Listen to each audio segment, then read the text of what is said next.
சுவாமியே சரணமையப்பா. அகிலாண்ட கோடி பிரம்மாண்ட நாயகனே சரணமையப்பா. ஓம். இன்னைக்கு ஐயப்பனை பத்தி தாங்க பேச போறேன். ஐயப்பன் என்ற பெயரை சொன்னாலே ஐயமெல்லாம் தீர்ப்பவனே, பயத்தில் நம் ஒளியெல்லாம் பயம் என்ற ஒளியை மறைத்து சக்தி என்னும் ஒளியை தருபவன் ஐயப்பன். பாருங்க, ஐயப்பனுடைய அந்த 5 எழுத்து ஐயப்பன்.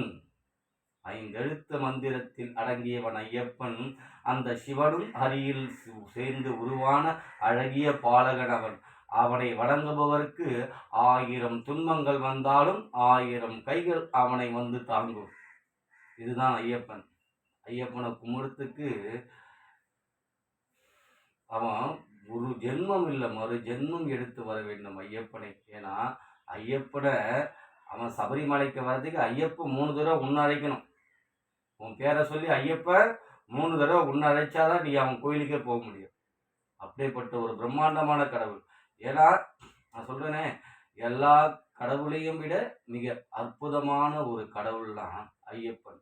இது ஏன் எல்லா கடவுளும் அற்புதமான கடவுள்னா சொல்றேன், ஏன் சொல்றேன்னா அந்த வார்த்தை இதுக்கு ஒரு அர்த்தம் இருக்கு. நீங்க பெருமாளுக்கு மாலை போட்டாலும் சரி, சிவனுக்கு மாலை போட்டாலும் சரி, முருகருக்கு மாலை போட்டாலும் சரி, அம்பாளுக்கு பராசக்தி மாலை போட்டாலும் சரி, உங்களை யாருன்னு சாமின்னு கூப்பிட மாட்டாங்க. ஐயப்பன் மாலை ஒன்று போடும்போது தான் உங்களை சாமின்னு சொல்லுவான். ஏன்னா நம்ம கடவுள் தான் சாமின்னு சொல்லுவோம். ஆனால் ஐயப்பன் மாலை போடும்போது உங்களை எல்லாரும் சாமின்னு சொல்லுவாங்க. ஏன்னா என்னில் ஒருவன் நீ, உனக்குள் நான், எனக்குள் நீ. அவங்ககிட்ட அந்த பாகுபாடே கிடையாது ஐயப்பன்கிட்ட. அதுதான் ஐயப்பனை கும்பிடத்துக்கு ஒரு வரமே வேணும். அவனுக்கு கருணை இருந்தால் மட்டும்தான் ஐயப்பனே போய் துதிக்க முடியும். எவ்வளவு ஒரு அற்புதமான ஒரு கடவுள் பாருங்க ஐயப்பன். ஏன்னா அனைத்து சர்வசக்தியும் கொண்டவன், உலகத்தில் உள்ள அனைத்து சர்வசக்தியும் கொண்டவன், அனைத்து கடவுள்களின் ஆசியை பெற்றவன், ஸ்ரீ தர்ம சாஸ்தா, தர்மத்தை காத்து நிற்பவன்.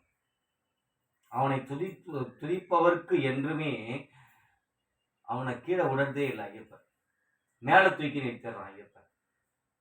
கீழே போற மாதிரி போவ, மேலே பிடிச்சி கையை பிடிச்சி இருந்தா உன் உலகத்தை பாடுறான்னு பார்க்க வச்சிருவான் ஐயப்பன். அதுதான் ஐயப்பன். சுவாமியே சரணமையப்பா. அகிலாண்ட கோடி பிரம்மாண்ட நாயகனே சரணமையப்பா.